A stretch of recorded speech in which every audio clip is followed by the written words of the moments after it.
नहीं है टक्कर में, कहाँ पड़े हो चक्कर में, ये है प्रधानमंत्री मोदी जी का। तो मैं उनको बहुत भूरी-भूरी बधाई देता हूँ। माता की, भारत माता की।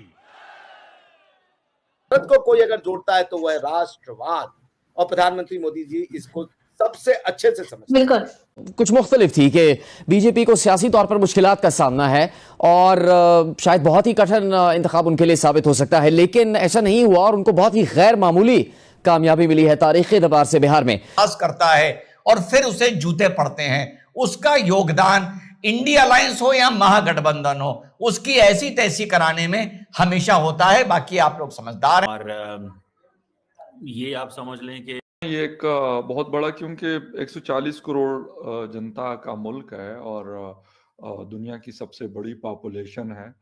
दिखाई नहीं दे रहा है। तो बिहार का इलेक्शन जो है वो भी बहरहाल पीएम मोदी और उनके साथ जो कोलिशन की पार्टीज हैं उन्होंने जीत लिया है।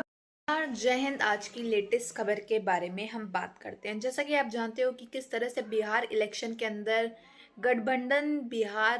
गठबंधन पार्टी जो कि एनडीए पार्टी जो है वो जीत गई, यानी कि नीतीश कुमार की और बीजेपी का जो गठबंधन हुआ था वो जीत चुका है बहुत अच्छी तरीके से, काफ़ी भारी मात्रा के वोट में।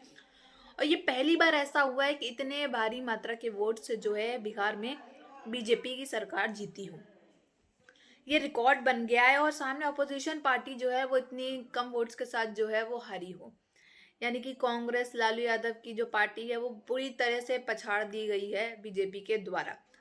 इसको देख करके पाकिस्तान में भी काफ़ी ज़्यादा हड़कंप छा गया, क्योंकि पाकिस्तानी जो हैं वो गलत साबित हो गए हैं। और इतना ही नहीं, तेजस्वी जो यादव हैं वो भी, उनका मुंह जो है देखने लायक रहा। और इतना ही नहीं, राहुल गांधी तो भाई किस गिलमिल में जाकर के छुप गए हैं, वो तो दिखाई ही नहीं दे रहे हैं तब से। और नरेंद्र मोदी जी का बयान तो आपने देख ही लिया होगा। ये प्रचंड जीत, ये अटूट विश्वास बिहार के लोगों ने बिल्कुल गर्दा उड़ा दिया है। ये एक बहुत बड़ा, क्योंकि 140 करोड़ जनता का मुल्क है और दुनिया की सबसे बड़ी पॉपुलेशन है। और यकीनन उस हिसाब से फिर जो इलेक्शंस होते हैं तो वो भी उस लेवल के होते हैं कि 140 करोड़ में हम जो मर्जी कह दें, इंडिया के साथ पाकिस्तान के बहुत सारे डिफरेंसेस हैं, लेकिन इलेक्टोरल सिस्टम की तारीफ उनकी की जाती है। आप किसी से भी ये नहीं सुनेंगे पाकिस्तान में कि वो कहेंगे नहीं जी इंडिया का इलेक्टोरल सिस्टम जो है वो कोई जो रिटर्निंग ऑफिसर होता है या कोई और होता है वो इधर उधर हेरा फेरी कर देता है और मतलब जो जीता हुआ होता है उसको हरा देता है और जो हारा हुआ होता है उसको जिता देता है। ये चीज आपको नहीं मिलती। यही वो मेन डिफरेंस है हमारे और इनके दरमियान। जब ये चुनाव करते हैं तो ऐसे लोगों को जो आवाम चाहती है, अगर वो नरेंद्र, बहुत बड़ा गढ़ है कास्ट का। मगर मुझे लगता है कि एनडीए ने जो है ना over a period of time दो चीजों में सफलता की और उन्होंने एक जबरदस्त कॉकटेल बनाया, और वो कॉकटेल है उन्होंने सोशलिज्म से चीजें चुराई, आइडिया लिया, क्योंकि वो सोशलिज्म से बार बार हार जाते थे। यदि आप ध्यान दीजिए तो प्रधानमंत्री बिहारी वाजपेयी साहब थे, 2003 में उनका एक नारा था शाइनिंग इंडिया। उन्होंने इंडिया की इकोनॉमिक डेवलपमेंट कर ली है और इकोनॉमिक सूचकांक के आधार पे या इकोनॉमिक इंडाइसेस के आधार पे उन्होंने डिसाइड किया कि इंडिया कभी मंडल कमीशन आ रहा है, कभी एससी वर्सेस ब्राह्मण हो जा रहा है, कभी अगड़ा वर्ग वर्सेस पिछड़ा वर्ग। एक अजीब टाइप की एक डेमोक्रेसी रही 20 सालों की। लेकिन भारत की जनता ने मेच्योरिटी का वो दिया है। तो जैसे ना देखिए ममदानी के इलेक्शन को देखिए जो कि न्यूयॉर्क में हुआ, उन्होंने ये जो हमारे यहाँ पिछले कुछ सालों से इलेक्शन डेमोक्रेसी में हो रहा है, फ्रीबीज बांटना, फ्री बिजली, फ्री पानी, फ्री आपको बस प्लस पैसे डाल देंगे कुछ, ये वाली स्कीम उन्होंने फ्रीबीज को उपयोग में लाया कि 15 दिन पहले इलेक्शन के डिक्लेरेशन के 10-10 हजार रुपए बांट दिए गए, 10-10 हजार रुपए के डोल आउट पैकेज दिए गए। जो भी था लोगों को आत्मनिर्भर बनने के लिए, महिलाओं को, वो सरकार की स्कीम के अंदर उनका अधिकार होता है, बट दैट वर्कड। अब ये तो कोई नहीं बता सकता फॉर श्योर कि लोगों ने क्यों इतनी बम्पर नंबर में आके एनडीए के प्रत्याशियों को जगाया। लालू जी का जंगल राज बहुत काम आया, उसको उन्होंने रिवाइव रखा। 20 साल हो गए फिर भी जंगल राज एक आज भी फैक्टर है इलेक्शन में। निर्विवाद भारत के सम्राट के रूप में वो उभरे हैं। कोई नहीं है टक्कर में, कहां पड़े हो चक्कर में, ये है प्रधानमंत्री का। तो मैं उनको बहुत भूरी-भूरी बधाई देता हूँ। प्रधानमंत्री मोदी एक ऐसा चेक है, जो बुढ़ापे के साथ-साथ जवान होता जा रहा है। वो आप लगाइए किसी भी जगह पे। मैं उनकी एक रैली देख रहा था बिहार में, पटना में रैली जा रही थी, लोग आरती लेकर के और वहाँ उनको वो कर रहे थे। तो मज़े की बात है वो गुजरात से आते हैं, लेकिन बिहार में भी उनको कोई नहीं है कि मैंने क्या करना है और क्या नहीं करना। So he has made his mark. National level पे जो भी अभी इलेक्शंस होंगे तो उसमें भी वो अपने आप को वो लेके जाएंगे।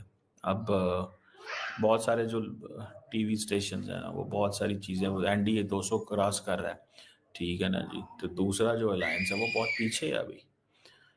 तो लेट्स सी कांग्रेस के में 8-10 के कितने अभी तक चल रहे थे। बिहार इलेक्शन के अंदर सितंबर में जो 75 अरब रुपए ट्रांसफर किए, वो that was something big thing. वो एक बड़ी चीज जो है, उससे बहुत सारा पासा पलटा है, ठीक है। अगर ये 191 सीटें ले जाते हैं, ठीक है, तो 70 सीटें ज़्यादा होंगी, ठीक है जी। और जो पार्लियामेंट्री मेजॉरिटी मोदी साहब ने लूज की थी, क्योंकि अब तो वो कोलिशन गवर्नमेंट में है ना, तो मैंने जब बताया कि जो है गवर्नमेंट लाती ले जाती या गवर्नमेंट को सेलेक्ट कर पाती या प्रचंड जीत, ये अटूट विश्वास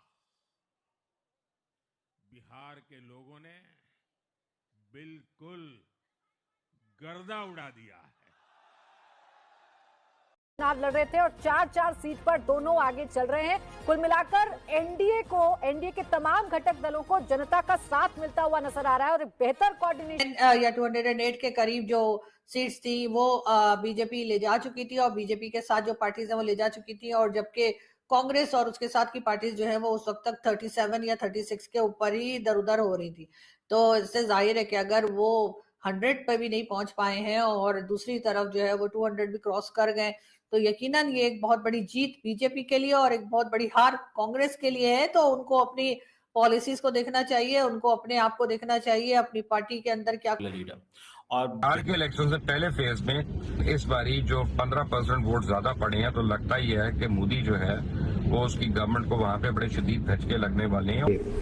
बिहार में मुसलमानों की तादाद तकरीबन आप कह सकते हैं लगभग 18% की है, और कुछ हल्के तो ऐसे हैं जहां उनकी तादाद 80% तक भी चली जाती है कि जो पब्लिक है वो इस वक्त भी जो है इस वक्त की गवर्नमेंट जो मौजूद है भारत में उसी का साथ दे रही है, और इस वक्त वो किसी कोई और वो वोटिंग भी ज्यादा हुई, तो विपक्ष ने तो कोई मैच ही नहीं दिया। अब मैं इसके बाद ये देखूंगा कि वोट परसेंटेज कितना रहा और किस बेल्ट में उनको क्या मिला, ये देखने वाला बात होगा। देखिए, लेकिन भारत एक बहुत बड़े चेंज से गुजर रहा है।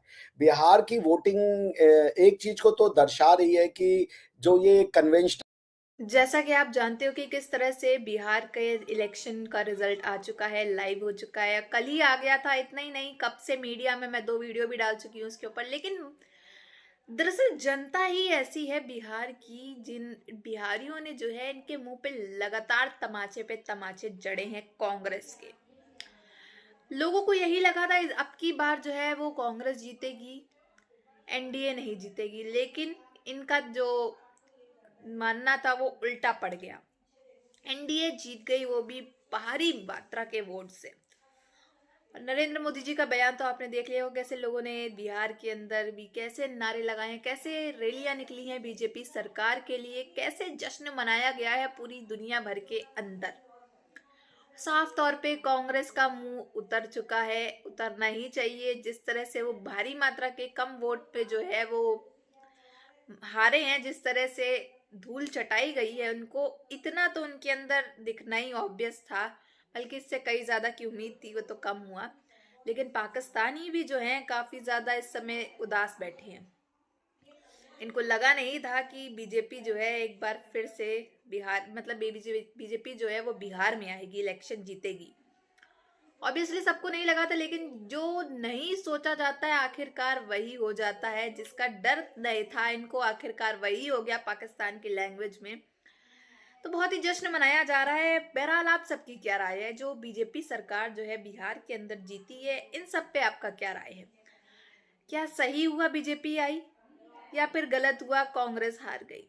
आपकी क्या राय है? अगर आप बिहार से हो तो आपने किसको वोट किया है? सबसे पहले तो ये कमेंट बॉक्स में मुझे जरूर बताइएगा कि आपने किसको वोट किया और आपकी मर्जी के अकॉर्डिंग जो है वो इलेक्शन हुआ, इलेक्शन में पार्टी आपकी जीती कि नहीं जीती। ये सब जरूर कमेंट बॉक्स में जरूर बताइएगा। अगर वीडियो अच्छी लगी हो तो like, share and comment and subscribe please.